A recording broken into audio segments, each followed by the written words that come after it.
How do you plant fruit trees in beds? There is an article out there on the web that's entitled Fruit Trees on Steroids. It's an interview by John Frank of a fella that plants by what is known as the White Method. And you can Google the White Method.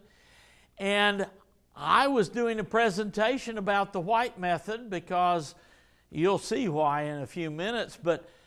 And somebody said to me, I've got that in a book. In one of J.I. Rodale's Encyclopedia of Organic Growing, there's a description, an interview of a Willie White that describes the method that his grandmother taught him of how to plant a fruit tree. And that's why it's called the White Method. And I was blessed because my friend had a second copy. So for my birthday, I did a presentation, and he said, "Oh, happy birthday," and he handed me an old book. And I said, "Is this what I think it is?" And it was a copy of that encyclopedia that had a copy, the description of the White Method of planting fruit trees. Well, there's a diagram of it. So let's dissect it and let's see how it's done. Now, I'll tell you right off the bat, I cheat. I don't do it this way. But you want a 3-foot wide, 3-foot tall hole. Since I am allergic to a shovel unless it's to clean a hole out, I used a mini excavator. In fact, I had a friend who had a mini excavator, and he got sick. And the mini excavator was on a job, so I went and got it. And while he was sick for a year, I used that mini excavator. I've got earthworks, I've got beds, I've got holes to plant fruit trees and nut trees by the White Method. In fact, my sister-in-law calls our front yard a burial ground because of the way it looks. I resemble that remark, I guess, and I'm going to have to get some trees in it. So let's talk about this. You'll notice at the very bottom of the hole is a piece of pipe. It can be PVC. This is to introduce and allow air into the bottom of your hole. Now, preferably you use terracotta, but terracotta is hard to find. I was doing another growing presentation. A friend came up to me and he said, well, this was March or May, something like that. He said, "Do you believe in Christmas?" I said, "Sure, I believe in Christmas." He said, "Well, I've got a Christmas present for you. A friend of mine died. They're selling his estate, and he has a whole yard full of terracotta pipe." I said, "How much can I get?" He said, "You can get all of it if you want it." "How much will it cost?" "A donation." And before the week was out, I had my ton truck and 2-axle trailer loaded with terracotta pipe. I still have some. I haven't planted my fruit trees. But you want a piece of 4-inch drain tile at the bottom with a rock in each end.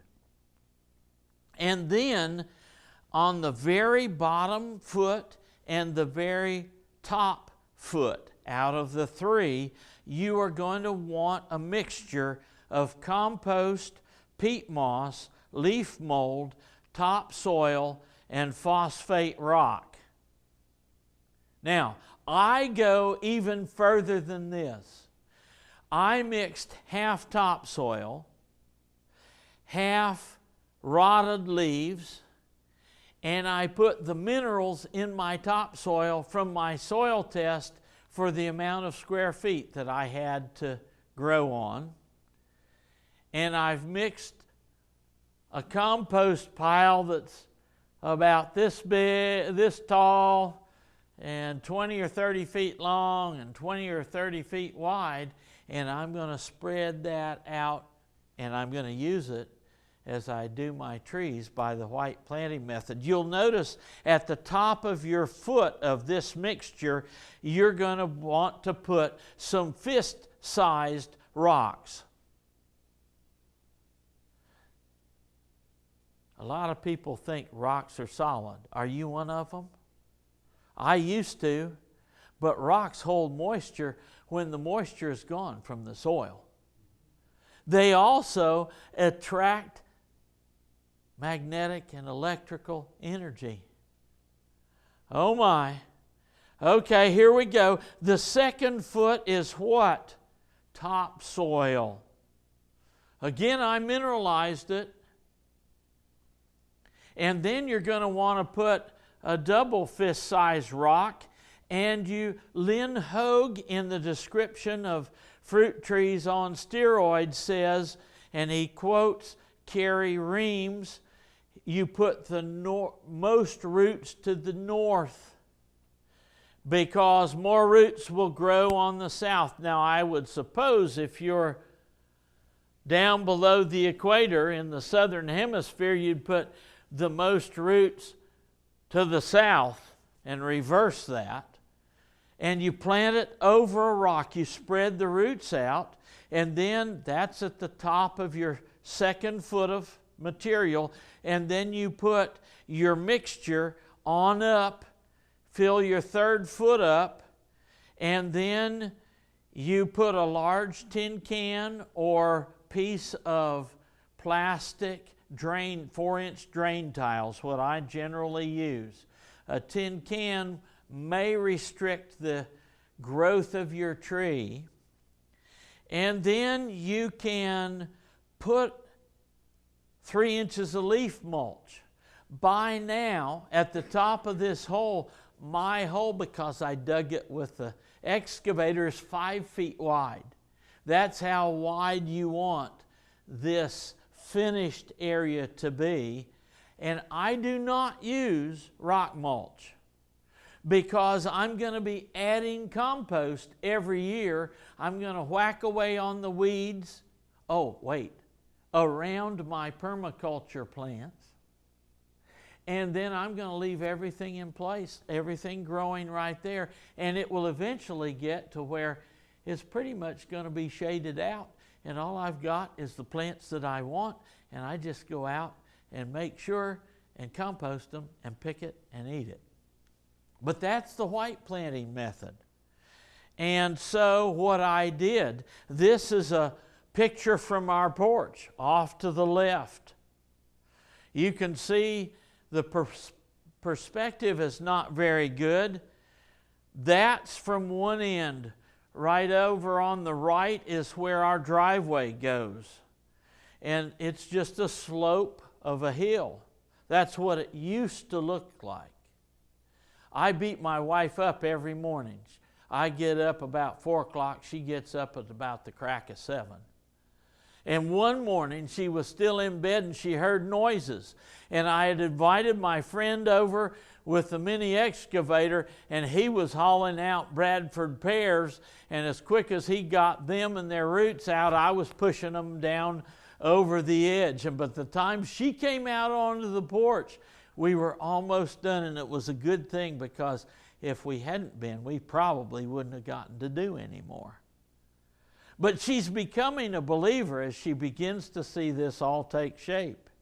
And so if you, in your mind's eye on this slope, can draw a line where the contour is. And what I determined to do is every 20 feet on a staggered interval, I have 3 lines of holes for white tree planting methods for the trees. They're staggered so that I can get more trees every 20 feet. And then in between each one of those, there's a 1-foot trench so that I can put more stuff and I can grow whatever I want to. And the reason I did that is, well, the water will come off of that last bed up there that I sheet compost, and it comes right down into the first channel going right down that first line of fruit trees. And then the second one comes down and it goes right into the channel for the second row of fruit trees. And you would think there was a plan here, wouldn't you? And the third one goes right down the third one, and then the rest of the beds collect their own water and they come along. So there's what it looks like when you dig it all up. You can see some holes. You can see the beginning. And as it goes, now on down beyond the driveway, where, well, these briars. Let's talk about site assessment for a minute, because these briars were 10 feet tall. What does that tell you? Something's doing pretty good to grow a 10-foot tall blackberry vine.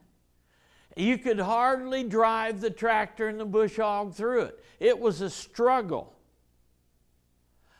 And as I got to analyzing, when they logged the place off, and then they had some smaller stuff, and they took pretty much all the topsoil and the brush, and they pushed it into a pile, and it had rotted, and that's where the blackberries were coming from. That's my fertility source for this. All the fertility got pushed into one big pile for me. Now, there were some rocks there I have to get out, but that's wonderful. So watch your indicator plants. Blackberries that are 10 feet tall are a pretty good indicator. And so I mowed it down. I took the dozer through it a time or two to stir it up and get it freed up. And then I put minerals on it. I put a bunch of rotted leaves. By the way, you can, in most cities, you can go, they have a leaf dump. That's where they take the leaves when they pick them up at the street side, and they're glad to get rid of them. Now, they do have a few plastic bags and lists or that or the other in them, but usually if they come, they're tree leaves, you don't have to be worried about the herbicides that have been put on them. And in our town, they have composted leaves. That's 2 years ago, and it's crumbly. Some people just come and get it, and they grow in it. I don't grow in it. I mineralize my soil. I mix it about half and half. And, the other thing, the thing that's really neat is it's free. You go there, you have to, they'll load it. I don't have to load it, but you have to cover it with something so it doesn't all blow away. Well, duh, I don't want it blowing away wasting away on their road any more than they want it, so I want it home. And every Friday afternoon about 2:45, 3 o'clock, you can get us, they don't allow dump trucks, and you can't be a commercial person to do it, but you can get free compost. And most every city that I know of, you may have to live there, but chances are they have way more than they can get rid of, and so they'll give it to you. So that's where my compost pile is, but the hill goes on down. So I decided, I could do contours on down below here. I could put pasture down there. And so I began to assess my site. And so instead, let me back up. Instead of this sloping area, I put in some beds on contour that the water can slow and seep in and feed my tree lines. The test of your beds is when it rains. And if the water flows in the way you want it to flow, you know you've got it right. If it doesn't, hey, no worries. Just wait till it dries and clean it up and redo it a little bit. And you can watch that water go back and forth and do what you want it to do. Okay, there's my compost pile down through the poplar tree. That's what it looked like when I put all that leaf mold on it. I have a 20-foot low boy, and I wanted a lot of leaf mulch. I didn't want just a little bit. So I found these 4 by 8 foot sheets that were not good enough to do a walk-in cooler or freezer, but they were certainly good enough, so I put standards along my trailer, my low boy, put one in front, put those all the way around it, tied one on the back with those big old straps, and I can get a lot of compost in that low boy. When I was growing down in Chattanooga, the proof of the pudding is in the eating. The proof of a garden is in the production. I was growing with a friend of mine who has grown all his whole life. He grew up in Tula, Hungary. He was a member of a church, a conservative church, and when communism came to Hungary, the older men of the church decided that since they weren't going to send their students to church, to school on Saturday, and they weren't going to work on Saturday, that if they didn't do something, they were going to end up in Siberia eventually. And so they resolved to begin growing. And it eventually got to where the Hungarian government was coming to Tula, Hungary, to buy most of the fresh vegetables. You can go on Google Earth and you can type in Tula, Hungary, and you'll see acres and acres and acres of greenhouses and acres of field production of vegetables and crops. But that's where he grew up. He had always grown banana peppers, and we began to do some of the things that we've talked about, including going over to Middle Tennessee and picking up some brown rock phosphate. Now, a word of advice to you: if you use equipment, don't get a lime spreader to spread your mineral powders. You want to use a fertilizer spreader because the spread rate is a lot less for your mineral powders than it is for lime. So lime has one spreader, you want a fertilizer spreader, and you bring it in. I buy the ton in super sacks. I dump it over into that fertilizer spreader, set the spread rate, and start blowing it down the field. We had done that, and Tibor said, "Man, this stuff is working. I've grown banana peppers, but the banana peppers were 10 and 12 inches long, and we had to pick them every day to keep them picked so they'd stay producing." He said, "I've never seen this." Well, we are serving a generous Creator that gave us the ability, if we apply the knowledge, that we will reap the rewards. Oh, this is some of my comfrey. It's only, I think then it was probably 4 months old. It came in a little root crown like that. By the time it was 6 months old, it was knee-high. The chickens like it. This is some Swiss chard.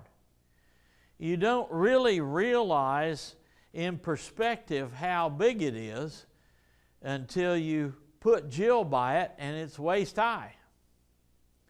And it's still good. Now the stem may have a little bit of threads. It may be a little tough, but it'll still make wonderful smoothies. And it's still good to eat. Oh, let's go back to the white method. These two trees were planted on the same day, 3.5 years apart. One was planted, the one there on the left was planted by the standard method. Just stick it in the tree, stick it in the ground. The one on the right was planted by the white method. Same day, same type of tree, and you'll see the difference in growth. And so, in my mind, remember Allan Kennedy cheats. He's lazy inherently. He wants to use his head rather than his brawn. In my mind, I'm better off when I do a bed to apply a compost, a mineral, and a topsoil mix to the bed. If it'll work in the white method of planting trees, it'll work in that bed. That's why that comfrey was this tall in 5-6 weeks and this tall in 6 months, because it had plenty of compost. So it doesn't matter where you want to plant. My planting medium, my growing medium is going to be very similar. Mineralized topsoil and a lot of compost. Oh, and I'm going to add some biology in the way of endomycorrhizal rhizomes and archaea to clean up any junk that's there. And then I'm going to, if need be, use brew and spray a foliar feeding of compost tea. And I can guarantee you that if you use the multipliers that we've talked about, you'll have to find a stepladder.